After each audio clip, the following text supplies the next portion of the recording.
Nerd Talks. Welcome back to Nerd Talks. Today we're talking the evolution of D&D, Dungeons & Dragons, how we evolved from 2014 set of rules to the 2024 rule set. Joining me today is fellow Dungeon Master Logan. He's been running campaigns since the early days of 5th edition. So let's dive right in. We're going to talk about 2014 kind of briefly, and then we'll move into 2024, and then we'll discuss all the ways that they've changed here. So 2014 is kind of the modern Dungeons and Dragons rule set. It's kind of what everyone these days is playing. Prior to that, there was people kind of playing between different editions depending on preferences. But I think generally now most people have moved into the 5th edition rule set. And that started back, like I said, in 2014. And it really blew up probably around 2017, 2018, and then definitely when COVID hit, obviously. I still have a diehard group of friends that are still into 3.5 that just refuse to change to any other edition. They just absolutely love it. It's definitely a lot more detail-oriented and mechanically driven than like 5e is. For sure. They made it a lot more open for like people to actually get into D&D. Yeah, it was very, rules crunchy. And like I was saying, prior to 5th edition, where most people have just moved into 5th edition, there was, 4th edition, and there was a lot of people who didn't care for 4th edition. I actually basically read the player's handbook, didn't really care for it, and skipped over it completely. It basically was role-playing World of Warcraft rules, how the abilities worked. It would be like, you get to use this ability once before you need to have it reset or whatever. And we kept some of that, but yeah, very, very different. It's very simplified, 5th edition. They kind of toned down a lot of the detail. You only have one shield option now. It just gives you a +2 to AC, and that's all it does. 3.5, I think there was 4 shield options. Yeah, that sounds about right. You get a buckler, a small, a large, and then a tower. Yep. Yeah. And then we move into 2024, and prior to that, obviously in 2023, 2022, we kind of figured we were going to get some kind of change because they like to do that every so often. One, just to refresh the rules, and two, they like money. Yeah, selling books is a big thing, and when you're holding on to the same the same main 3 books here for the extent of the edition, well, it's hard to really push other books, and then you get these other like supplement books that not everyone's really into, so sometimes you hit or miss on those when pushing these 3 books is everyone's basically going to buy them. And as a DM, I can get around getting the Dungeon Master's Guide, admittedly. I still don't have it for this. Oh, really? Yeah. Okay. See, I could see not getting it because not too much changed in 2024, but I needed the monsters. For sure. So that was, plus I loved that art. Whoever is in charge of their art for 2024 did a phenomenal job because it's just absolutely beautiful with like the Mind Flayer or the dragon. Is it Lolth, or is that just a Drider for the Dungeon Master's Guide? Assuming it's Lolth. Okay. But yeah, beautiful books. Definitely really nice. I will say this, from learning 5e really and getting into D&D in a huge way in 5e, it seemed like they were just trying to figure things out in terms of mechanics where, like, not all the classes were really balanced too much. Like, I remember when I first read Ranger, like, I was like, wow, this is just trash. Yeah, it wasn't super great. Beastmaster was rough. You had to take your action to command your pet, which is an absurd resource utilization. But there were so many different options, and it offered flexibility. Like, it was appealing to me at how easy it was to learn. Yeah. As not only a DM, but a player, because I started out as a player, and then I'm like, oh, I can tell stories. Let's do this. Yeah. The rule set was very easy to, I think, bring in new people compared to older rule sets, especially like even just like a level 1.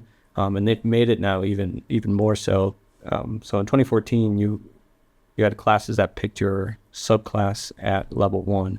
Now it's all at level 3. So when you come in at level 1, you have basically no options other than class, species, and your background, and that's kind of basically about it. It's the one thing I actually is my biggest well, I have a couple critiques of 2024, but that's the one thing I don't like. Yeah. I actually liked how they staggered it for something like Warlock. Yeah. It made sense for you to have your abilities at level 1. I think Warlock and 2? Sorcerer.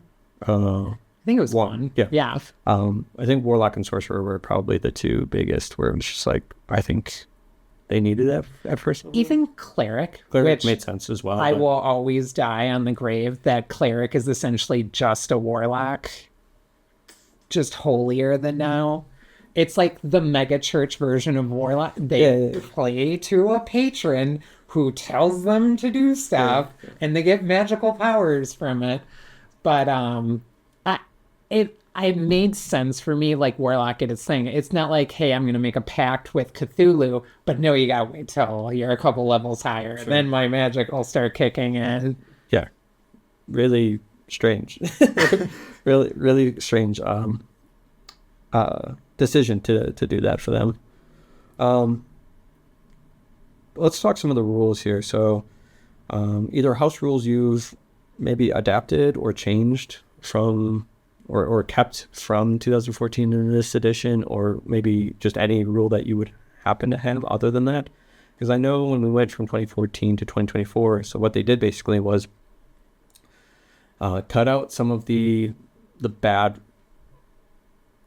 phrases and words, and then also just kind of try to streamline a lot of things so that things weren't so much on the player's end, I would say. They did kind of give the DM more to do as far as the monsters, but it made the monsters, I think, a lot better. Oh, I think so too. We were just discussing this before we started recording, but my favorite thing is in the monsters manual, when monsters attack, they used to have force the player to make saving throws. Now they just like, you're grappled. Yeah. And it's like, tough luck. Now you're covered by this tentacle. You're going to have to deal with it on your next turn. Yeah. Like, I actually like that because it makes the battle feel more dynamic, and it stops the character who, I feel like every DM deals with this. There's at least a couple players on the table who like min-maxing. Mm-hmm. So they are specifically calibrating the mechanisms of their player to get away with as much as possible, where the monster manual now gives you some kind of affordability into that. But I will say this, I feel a little spiteful, but I do keep a lot of the 2014 content while playing 2024, like Counterspell, for instance. Yeah, I would say that I would say I play pretty closely to 2024 rules. Sometimes I'll just say a ruling, and it's my reference of 2014. Sometimes it's the same, sometimes it's not. Usually it is the same.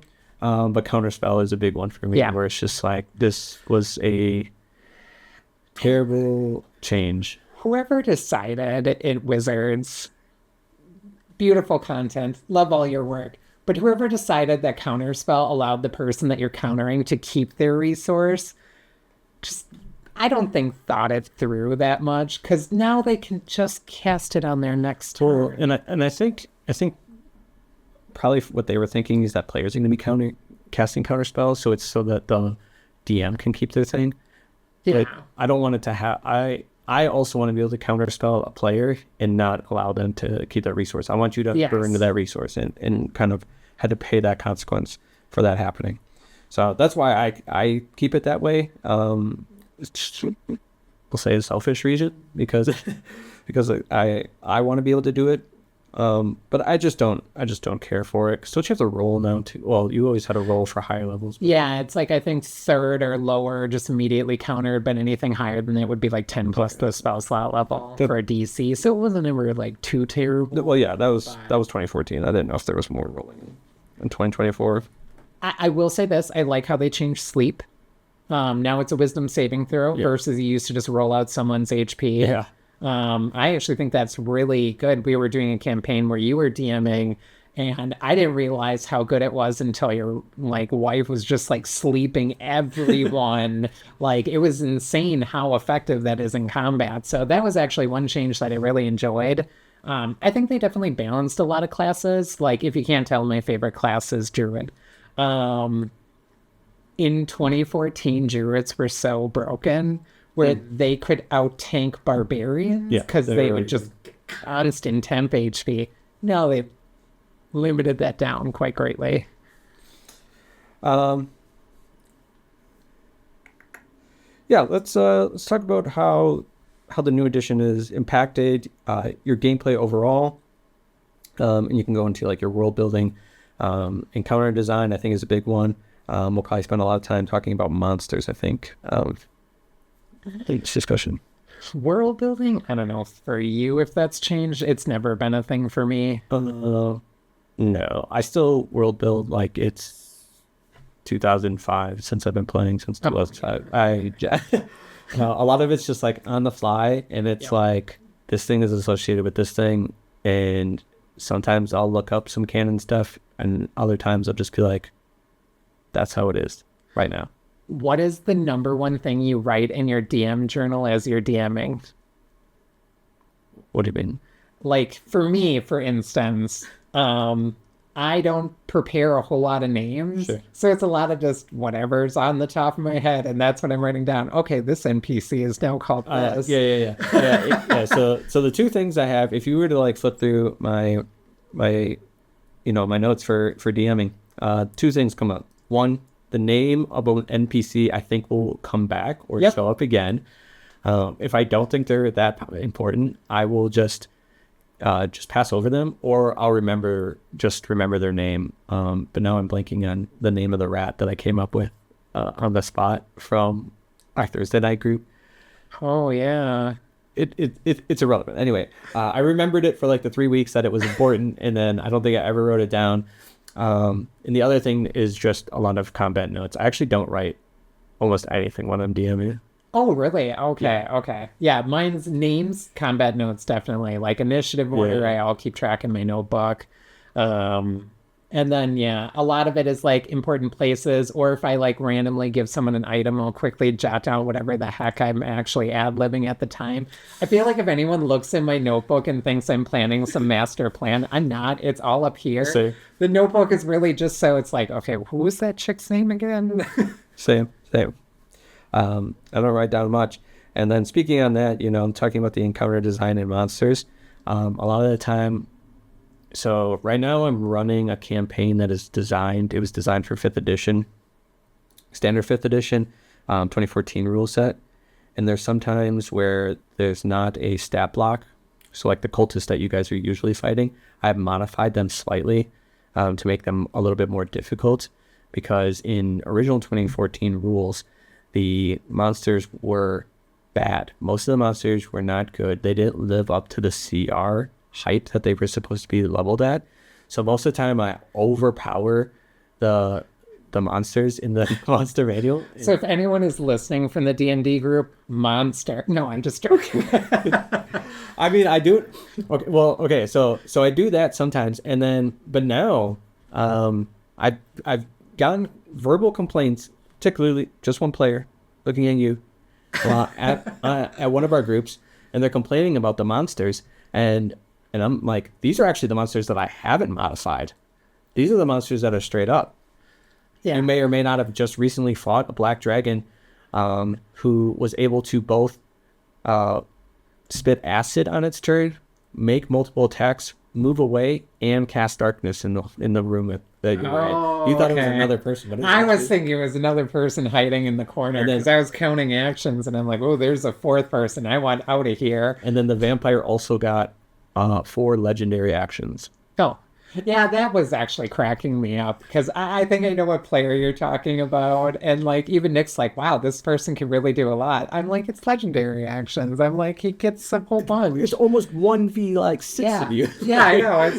It's an entire militia against one lady. Yeah. And we were already struggling because we had no perception or dark vision. So yeah, no, that makes a lot of sense. For me, for combat wise, I like to steal from like, I'm going to say like MMO or video game mechanics, sure, where there's usually a secondary mechanic that goes on in the battle. Like there's something you have to turn off, or there's a plate you have to stand on. I like doing those sort of things, or creating like a sort of like dungeon encounter variant, so that it makes the battle more than there's the target, shoot at the target. That's what you do. Yeah, I also try to do something. We have a lot of combats, I would say, in my groups that are unprovoked, or I'm like not prepared for, so it's just like on the fly. But usually when I try to set up an encounter and I know there's gonna be like some kind of set battle, I try to make sure that it's dynamic, either multiple types of enemies instead of just like horde or just one big guy that's full of hit points.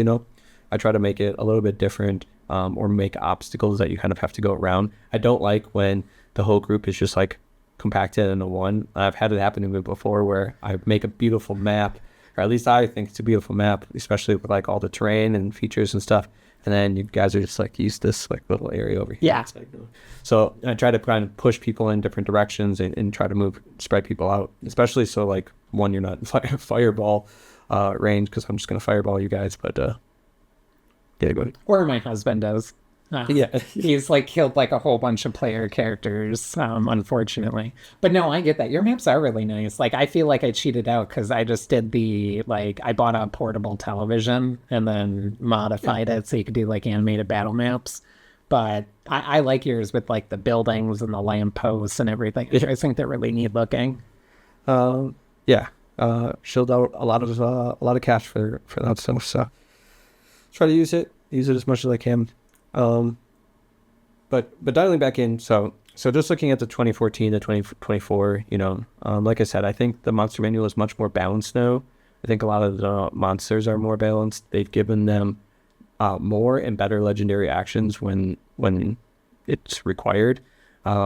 They never had, or most of the creatures in the 2014 rules didn't have bonus actions, and if they did, it was usually in the form of just a random spell. Right. And now they actually do. And sometimes they even have reactions. Not a lot of the time, but sometimes they have reactions.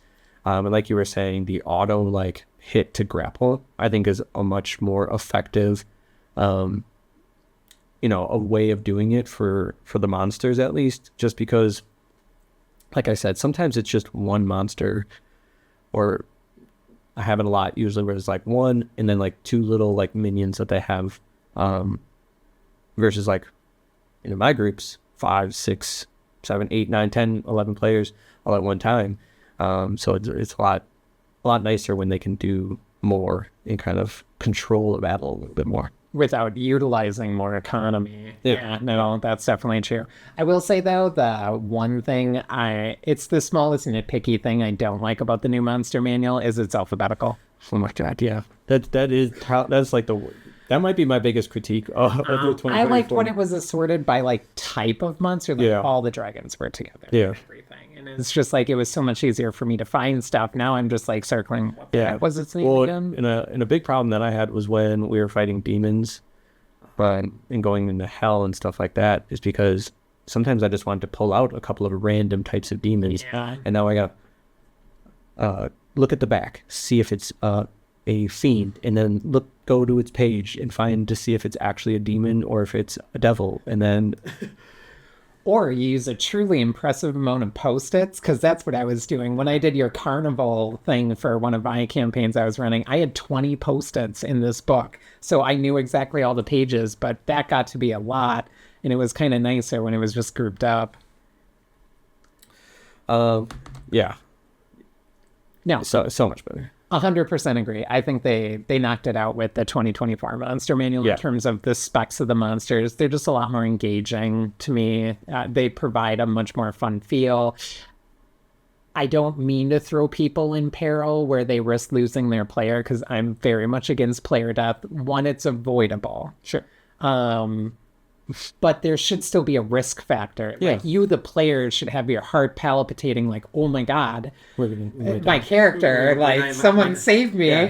Yeah. And that's what I try to do too, right? Is that sometimes it's fine if you guys just clear the battle and you just get in a couple of rounds. But most of the time, especially like my set battles, I want to stress you out. Yeah, exactly. I want you to be stressed about the situation. I want you to not know whether you're going to make it or not. I don't know if you're going to make it or not, quite frankly.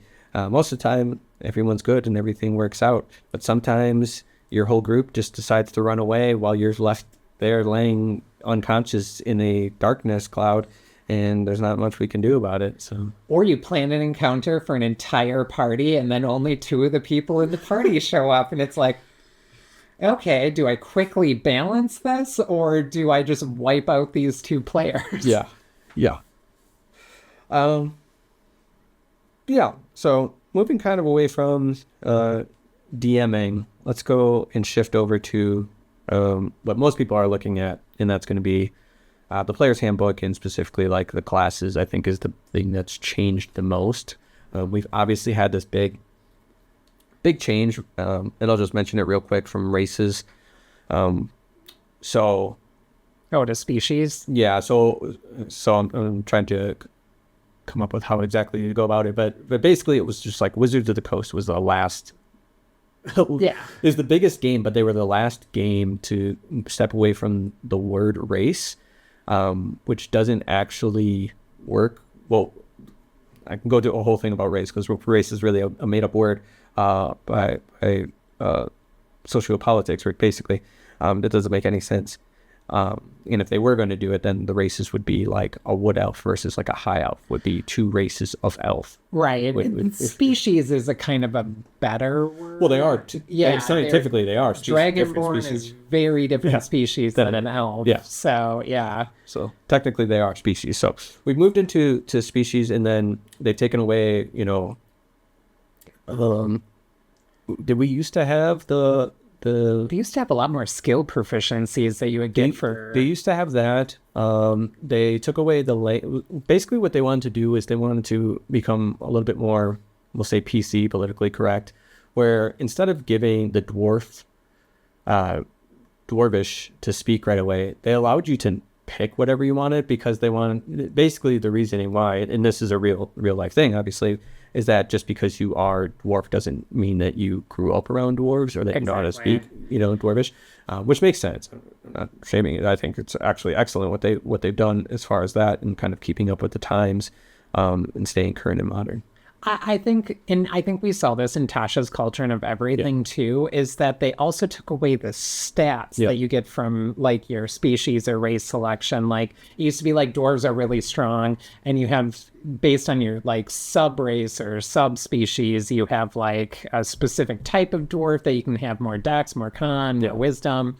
Now it's just, you can be any of them and still have the same stats, kind of like a Baldur's Gate 3 approach where they just open it up for creativity reasons. And I actually really like that. I thought that was actually kind of a nice thing. Yeah. Because, there was a lot of times where it was like, you kind of get just kind of shoehorned in, like, especially if you're min-maxing, you get shoehorned. And I think that was part of it too, is that there's people who are min-maxing, and then it's just like you kept coming up with the same I'm going to be a high health half elf every single time because it's mechanically the best. Yeah, you get these race class combos, that just became super popular because it was just the best way to play. Kalishtar Barbarian, you have all the damage resistances as long as you bit the totem. So no, I definitely get that. Overall, aside from that though, and kind of the rebalancing of it, I like what they did with backgrounds too. Yeah. It wasn't as meaningful in 5e, or at least I didn't really think that the backgrounds really meant much. I mean, you got some like equipment, some money. No, it's kind of like how you increase your stats is based on your background. Plus you get a feat, which I think is really cool. Yeah. You pick everything kind of based on your background, which makes sense because that's how real life people work. Exactly. If you're a farmer, you're probably a little stronger where you're tough or whatnot, and you have that extra HP. It actually used to be one of my DM homebrew things, is when I was doing 5e campaigns, I'd always let all the level 1 characters have a feat. Okay. Yeah. Because then it adds some more like creativity and customization to your character, which I think they really took out of the thing and did it well with their backgrounds.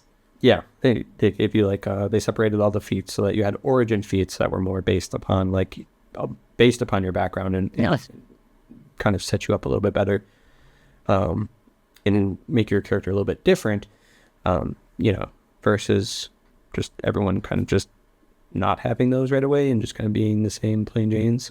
Yeah. more customizability without too much tracking or headache is best. So I think a lot of the origin feats are just like, you get more skills, you get more health, you get more, you just get more of something, and it's not something you have to track or anything like that, except for maybe the magic initiate, I guess. It's very passive for a lot of them, because like tough is just you get more health, skilled as you take 3 additional proficiencies. So like a lot of it is just very much passive. But let's move into what they did change quite a bit, and that's the classes. So what about your favorite class from 2014 and your favorite class now? Has it changed? So my favorite class in 2014 was Druid, and my favorite class now is still Druid. Okay. That's fair. They're just so versatile. I mean, they can do everything. And the Circle of Stars and the 2024's like starter ones, like you can be extra healy, you can be kind of tanky if you choose the Warden background where you can wear medium armor and whatnot. There's just so much versatility. I was never one that really liked wild shaping anyways. So I've made a couple characters that wild shape. Otherwise, I'm always the druid that never wild shapes, more about like natural magic and whatnot. Sure. But it's just even in 2024 where they dialed it back down, which originally was like, oh, wow, they killed the druid's like main thing is that they could constantly get this pool of temp HP. Now I actually think it's more fair because it's at the same level of other classes. What about you? 2014, I don't know what my favorite class was, honestly. I had a guess, but I'm sure. Yeah, I was gonna guess sorcerer. It probably was the sorcerer. I played so many sorcerers in 5th edition 2014. I don't even know why. Like, because if I was like right now, I think I really like the way the warlock works in 2024 versus 2014. Yet I haven't played one in 2024 rules. But I do think I like how they work more now. And the class I think is the best class, not my favorite class, is definitely changed because it was definitely the Paladin in 2014. Yeah. Paladins were broken. By a Best lot. tank. They could heal, high AC, crazy damage output, spell casting, like they had it all. Yeah. And now they have been nerfed, probably rightly so. And then I don't even know what maybe the strongest class is now. I couldn't say. I will say this to any DMs out there who are listening. If a paladin smites in 2024, you can counter spell it. Yeah. Like, it's wild stuff. We could talk about, oh boy, ranking the classes. What do you think? In 2024? Yeah. Okay.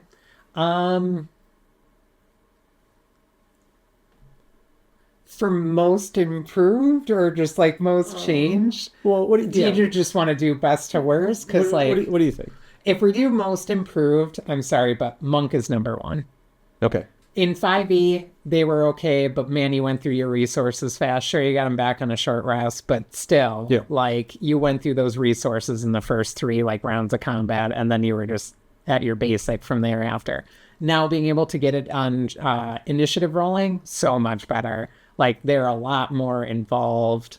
I would definitely rank Monk at the higher end of the new classes. Sure. I do think Warlock got better. Warlock is definitely up there. I would definitely say that. I'm trying to think, like, out of top tier classes, I still think Sorcerer's good. I think it's always going to be good. Yeah, I think Sorcerer is probably middle of the road. I think it's always been basically middle of the road. I don't think there's anything that's been really lacking or really that bad about it, but I don't think it's anything super great. I think it's the main thing is the customization when it comes to their spell work, where you can manipulate it is the huge thing. I am a little upset that they got rid of my favorite of their, twin spell.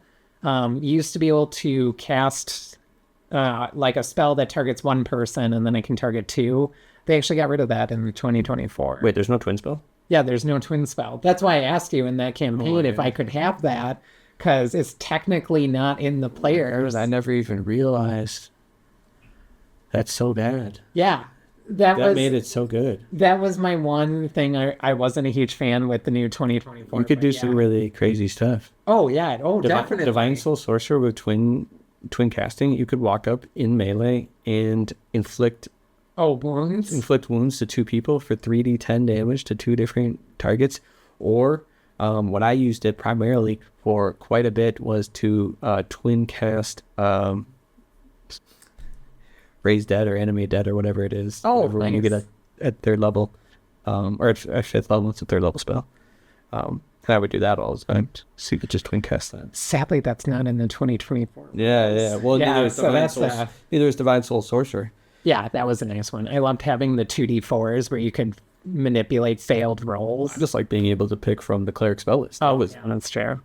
That I'm going to put on the bottom. I think they've taken a lot away from cleric, and I'm actually surprised at how much they've taken away from it. Like, I assume more Unearthed Arcana is going to come out, and they're going to fix a lot of it. But the way they went about cleric in the new one, I just wasn't a huge fan of. Yeah.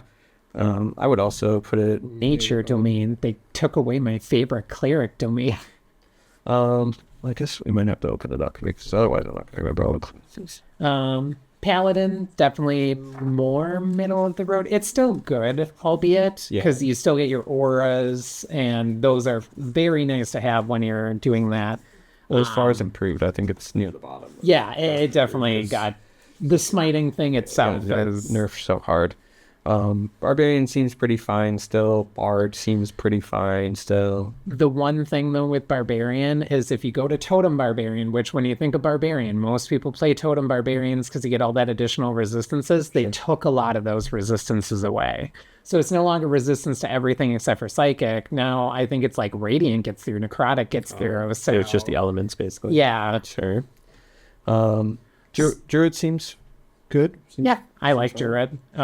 They may have adapted some things, but they gave us spellcasting more wild shaped, which was really cool. So that's definitely up there. Wizard, I don't know. It's middle. I don't think I've ever played. Oh no, I played one Wizard, and I did not like it. I played a Wizard and I really liked it, but it was in 2014 rules. Oh, okay. I haven't played one in 2024. I played the Abjure Wizard, and let me tell you, you should be able to get more into your shield than what the rules allow. But I will say the spell typing changed for healing. Abjure magic is the school now for healing magic. So, yeah, if you take in like the beginning feats and you pick a human where you get another beginning feat, you can get Healing Word and Cure Wounds, which are both Abjure spells. So as you're healing your party, you get your own shield, but it's just you don't get a lot. I think Ranger got definitely buffed. Well, yeah, when it was like bottom of the ladder, I'm really happy to see that it's doing a lot better. I think it's a lot better. I think Fighter got a lot better, and I think that has to do with the mastery. So they've implemented now. I completely forgot about Weapon Mastery. Yeah, it's one of their biggest changes, I would say, is because the martial classes, specifically the Fighter, and like the Monk and the Rogue. Not that the Rogue was that bad off. Actually, the Rogue was... of 2014, the Paladin, the Bard, and the Rogue were probably the best designed classes, just the way they were in form and function, that you could go through their class and how they all worked and everything tied together nicely. But Rogue, Ranger, Paladin, Fighter, Monk all kind of had this... we can't do as much except for swing our weapon on our turn. And that was like a big thing. Obviously the Monk has a little bit more, but the other 4 definitely had like maybe an additional spell that they could throw out there. Most of the time it's just Hunter's Mark or a Smite, something usually concentration oriented. So they gave them Weapon Mastery. I believe it's just called Weapon Mastery, right? Yep. Where each weapon, I know we talked about going into simpler rules, but they added this on, which does make it a little bit more difficult, but each weapon has a specific property associated with it, and then when you hit with that weapon, it does whatever, or not hit with that weapon for one of the properties, it will do something additional. So Graze is a property that's on a great sword that if you miss with the great sword, you still do damage equal to your strength modifier. If you can remember it. If you can remember it. That's a big thing. And see, that's where they've added on the rules when they said they were trying to go away from the rules. But I think they had to add something to the martial classes because it was just... I personally forgot it like 40 times. Like, I'm just like, oh, crap, I missed. Oh, and then like 3 rounds later, oh, yeah, I have this. Shit, I would have done 4 damage. Vex lets you get advantage on your next turn. They have Sap, which slows... is that Sap slows someone?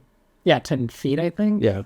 So they kind of added these on to the different classes, and some of the classes, mostly the fighter, kind of works with these and is able to change them out more than the other classes. But it just added something on to some of the martial classes so that they had more to do. Obviously, they still need to be proficient with their weapon and everything like that, but I think it was a huge buff. And I think the fighter was probably always the most underrated class. Because I think the fighter is actually really, really good, especially when you get into the later levels. Yes. When you're like level, let's just say 12, you have 4, 6, 8, 10, 12. You have 5 feats plus your original feat. Plus, you can attack 1 additional time with your extra attack. So you're slinging 3 attacks now. So, yeah, it's pretty... Actually, as a DM, when I have a new player join the table, I always steer them to either champion fighter or rogue.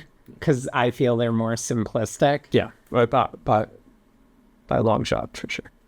Now, I did do a bit of research before coming here, and the -- most played class in both 2014 and 2024 is actually the same one, Bard. Bard that's an interesting choice.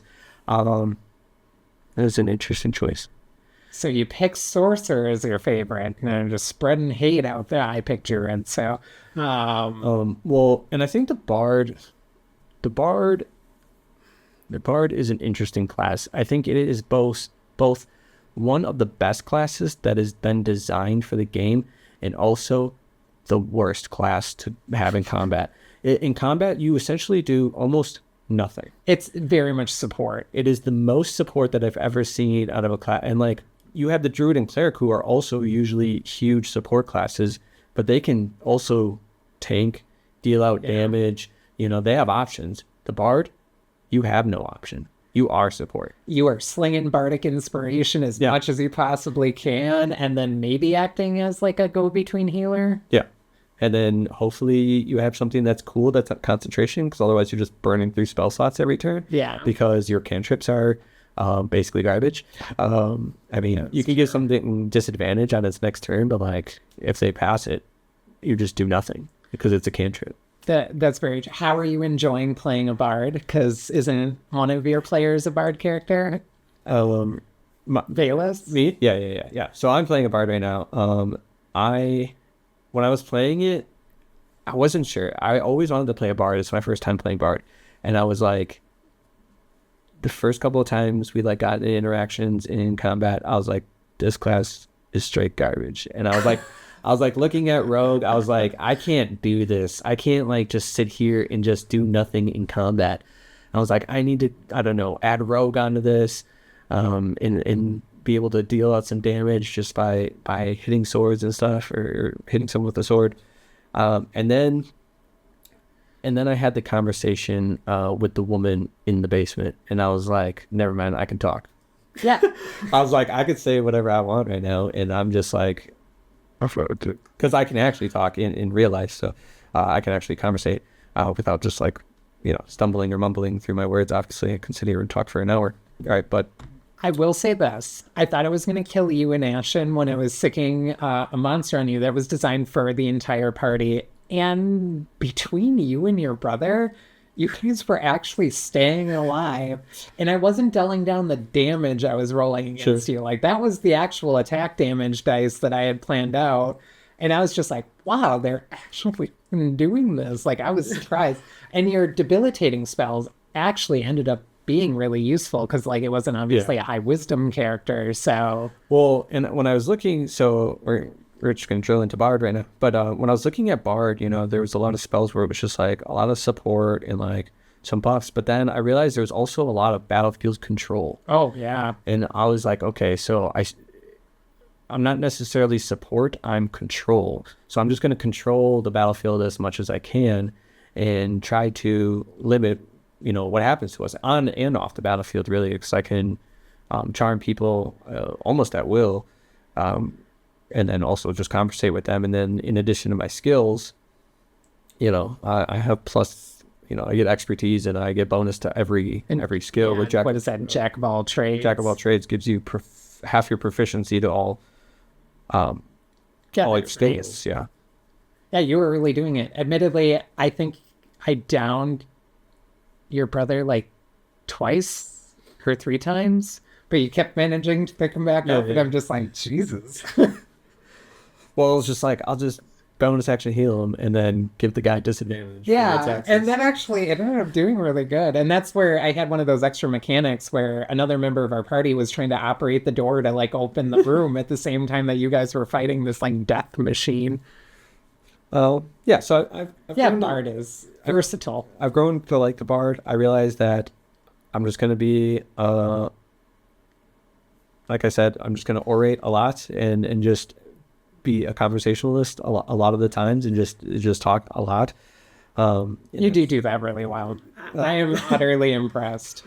Well, we ran into that that woman, and it's just like, I have to navigate this conversation in a way that, one, doesn't kill us, two, figures out enough information that we assume she's going to be evil because of the situation that was happening prior, but we don't want to kill her now. Also figure out where she's going to go or be so that we can hunt her down if need be later. So that's kind of what I was trying to weasel out when I was, having a conversation with her. Well, like I said, not getting killed by her and her monster that were there. Yeah. But no, yeah, that's kind of how I'd rank it. As I do think Bard is good. It's just versatile. Yeah, Maybe middle of the road for me. Like it wouldn't be. I've never been a Bard. Wouldn't be a class that I would go out and play. Yeah, it wasn't my first choice. I worked around the party. Okay.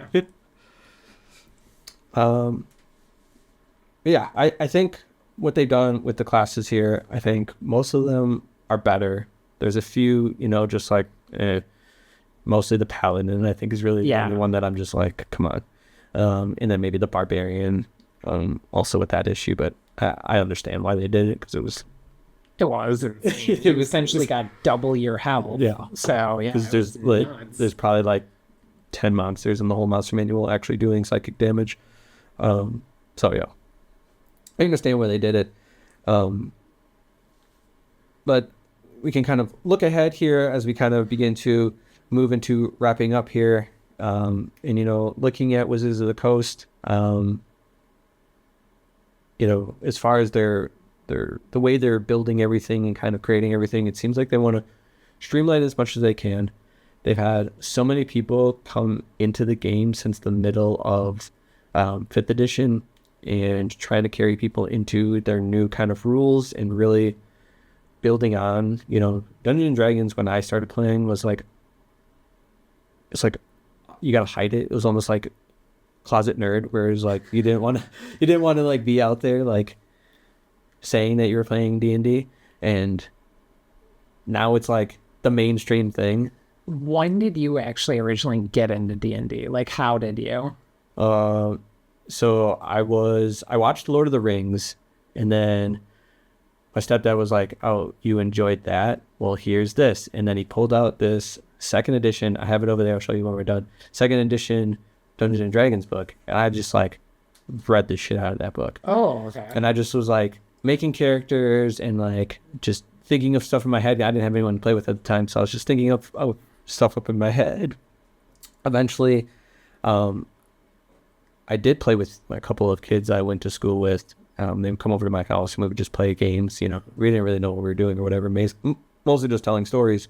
But then my uncle was like, "Oh, well, here's my 3rd edition books." And I'm thinking he gave me those because he was getting the 3.5 at the time. So he gave me the 3rd edition books. And then that's when it really took off for me. And I started like joining groups and like actually playing the game a lot. And that was probably when I was like 10 when I started. So. Oh, okay. Yeah, before me. I didn't get into it until middle school. I went to Wilson and Manitowoc, and they actually had a D&D group. Okay. So that's how I got into it. And at the time, we were playing 3.5. So I picked a class at random, and I'm just like, I can do this. Although I did start reading it, and I'm like, psionic, this seems like fun. And then after like 10 pages of reading this class, I'm like, let's pick something else. Yeah, not that one. Not that one. Not that one. We still can't get that one right. Yeah, but I think going forward, that they're really trying to streamline things. I think they're trying to bring more people in. Like I was saying, D&D is now like a household name. Like most people know what it is. It's on the internet. Critical Role made it ridiculously huge. Yeah. And I think they've kind of passed that torch over to Dimension 20, which is kind of, I think, more of the, it's an easier watch than Critical Role, because Critical Role is like... Dimension 20 is the one with Brandon Lee Mulligan? Yeah. Okay, I absolutely love that. Yeah. He does a segment called Dungeons and Drag Queens. Oh, yeah. I fell in love with that a lot. I think that's just the funniest thing to watch. But yeah, I think it's huge now. A lot of people are just, if you're not playing it, but you're in the nerd sphere, you know about it, and there's a good chance that you've either attempted it and maybe it wasn't your thing because maybe you're a little bit more tactile. I know a lot of people who, it used to be more this way, that couldn't imagine saying no to play D&D, but they play card games that are close, like Magic the Gathering is basically D&D, the card game, almost. Yeah. Not anymore. Maybe it's made closer to There Fortnite. is a Baldur's Gate. Fortnite card game. Well, they've been owned by the same company for I don't know, since 1999. Like, come on. Yeah, that's very true. I lied. 2001, 1999. I think TSR still owned D&D. That's relevant. As a question, Sure. If someone were watching and were wondering, like, how do I get into D&D, what would be your recommendation? How to get into D&D these days? Oof. I would say go watch it first. I think Dimension 20 does a really... obviously, they're highly skilled. They are improv actors. They are actors. But I think they do... not to, say anything negative about Critical Role, but Critical Role is a different beast. And it's not regular D&D. I think Dimension 20 is closer to regular D&D, where it's like we play for just like an hour, maybe 2 hours, and we're goofing off kind of a lot and just kind of saying these nonsensical things in between, but like we're still telling a story overall. So I think if you have the time to go watch maybe an episode or two, some of his seasons are only 10 episodes long, so if you can bust out 10 hours and just see how they're kind of playing, that's how I would say go do it. Is to watch it first. The second thing is then once you kind of understand what it looks like, is to go to your local game store and see if they have an open game or an open group. I have people come in randomly. A lot of the times I say, I'm just going to have you sit there and watch us play first so you understand how we're playing, because not everyone plays the same. If you've never played before, just to see how it goes and kind of how we function at the table. And then just join it. Most of the time when people are like, I don't know how to play, a lot of people are worried about how daunting it is. We're just like, here's the character, let's just build just plain Jane character, just follow everything that it says in the book, and we're just write it all down in your character sheet. We can change stuff later. Yep. And then let's just play. And as we go, I can explain things, because have you ever read this book before? Not cover to cover. I like literally take a little snippets of the book like that's relevant. Yeah. I'm needing to look for something. So, but prior to this edition, I would read cover to cover the book. That's ambitious. And it's just so I understood it, but now it's just like, it's a textbook. It's not a reading book, So. It's, you reference the thing that you need to reference to look it up, and then that's it. Yep. And I think a lot of people are just like, oh, there's so much. It's like, just sit down and we'll play the game, and that's it. I would add one other thing, just because I had a local group where we used to play in person. Then when COVID happened, we obviously separated and obviously weren't like hanging out as much. Don't be afraid to check online. Like Roll20 is what I use to host like my virtual tabletop, and then we just jump on like a Discord voice channel all together. I will say though that someone, if you can't tell on the screen that I talk with my hands a lot, like I always had to play as the DM with my camera on. Yeah. Because like when I portray a character, I do the facial expressions because I'm like in the mindset when I'm role playing that NPC that I need you to see what I'm doing. So, but don't be afraid. Roll20 actually has this whole section where you can pick which kind of, like if you want to play D&D or Pathfinder or whatever, you can pick it and then you can find a group, whether it's free or some of them do cost money. So just FYI. Yeah, you can find, I don't want to say games with randos, but it kind of is. And I mean, that's what's going to happen if you go to your game store anyway, right? Is, and for some people it might be easier if you're kind of like, a nervous person or, more introvert, maybe going online to play is maybe your first avenue where it's like you just play behind your screen, and maybe you don't have a camera even on, you don't need it, you just need your voice, or maybe you do have camera depending how you want to play. I used to run a group that was online, and I've done both versions where we played with cameras, and I liked that. I've also played without cameras. No one had cameras. That I didn't like. It's challenging. It's surprising how much you communicate non-verbally that it gets too daunting. Another thing is like just talking. So like when we're sitting here, we can tell when each other is about to say something. But if you can't see the other person, you don't know. You don't know when you're about to say something. Yeah, no, I get that. Admittedly, like my husband and I joined the game at our local game store. He forced me to go, so that's the only reason I went originally. Nice. So that's all Nick. Yeah. Thanks, Nick. But yeah, wrapping up here though, let's, is there anything you hope to see in the future? More content. Just to play around with. I do enjoy the Unearthed Arcana, but they have yet to make one for a Barbarian, in case anyone's been paying attention. Barbarian has never gotten an Unearthed Arcana. I'd like to see them do more with Barbarian, but more content. I don't know if I necessarily want them to redo all the campaign books. Like, I don't want like a new Ravenloft. Sorry to the Mike, but we've already done it twice now. Yeah. And I'm not excited. I haven't bought... My books are all over there, and I have almost every book that was released for 5th edition. I bought this book and this book. That is all I've got so far, this edition. I did get the Heroes of Faerun. I'll usually pick up any book that has like class information, like when you're creating a character, just in case I need it for reference while I'm playing. And then I'm also looking for, and I always forget the name of this, so you're going to have to fill this in here. Is it called Creative Commons? Yeah. Okay. I like how D&D does that. I'm a huge fan of the video game Solasta. I don't know if you've ever played. They're making a second one. It comes out.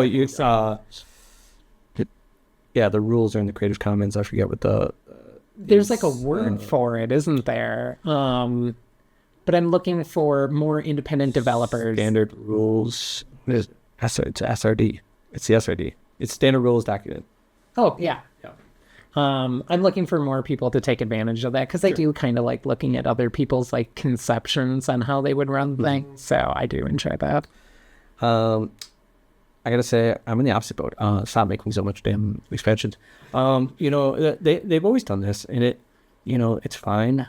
I honestly liked it better when it was 3rd edition and how they did it. So what they would do for 3rd edition is they'd be like, this is the fighter book, and it would just be like a bunch of extra stuff for fighters. Or they'd be like, this is the book of snow or whatever. It had a word for it. I can't remember. Or like it was the Frostfell or something like that, right? And then it would just be like a couple of new species that lived in, that terrain and whatnot. That terrain, and more stuff for like DMs too, where it was just like describing how to survive in those type of situations for your characters, obviously. But now it's just like, Eberron, again, we just did that like 5 years ago, and it's like Faerun again, it's like we just did that. Like, 8 years ago. The sci-fi fan in me, though, loves Eberron, so I did buy the Eberron. I'm a huge Eberron fan. I have Eberron Volume 1 original printing of it, the original book that came out. But it's just like, we don't need it. I don't think we need to do it again. I think they did it really nice, though, because the new Eberron book is tiny. Yeah. Like, it's really just, here's the classes, here's the races, here's Artificer or Artificer. Artificer. Yeah, Artificer is how I always say it too. But here's this, and like some minor details. Like, it's very focused. Yeah. So I think we'll wrap it up there. I think they've done a great job. 2024. Was it needed? I think we were fine, really. I think people are going to do what they're going to do, and that's homebrew and move around the rules that they don't like or want to change anyway. I don't really think it was needed to redo the books. Would have been nice to maybe just have a reprint, even would have been fine, I think, with like a new art would have, and it's almost what this is basically. Is just like we changed a couple of things, but really it's just a reprint of the last rules. They don't like it being called or haven't called it yet. Oh no, I think they recently did on an Unearthed Arcana. They finally referenced this edition as 5.5, which is essentially what it is. So it's not quite a new game, a new edition, but it's an evolution of the rules. I do like that. It's like a refinement rather than like a full replacement. Yeah. Any last thoughts? Any last comments? Just that I look forward to more stuff. I know you're against the content. I'm for the content. But no, I'm enjoying it. Whoever does your art, don't fire that person as they try to unionize right now. They probably don't even work for them. Oh, okay. Because this is beautiful. It's probably contract work. Oh, okay. That's how WotC does it. Oh, okay. Well, beautiful. Regardless. All the employees' names are found on the first page. That's everyone that works in. Oh, are you serious? I never knew that. Okay. Thanks for joining us. Don't forget to subscribe. Maybe share your favorite class or your favorite rules change or thing that they kept the same. There's a lot of things that I appreciate that are the same. A lot of the class works are very similar. Yeah, have a good game.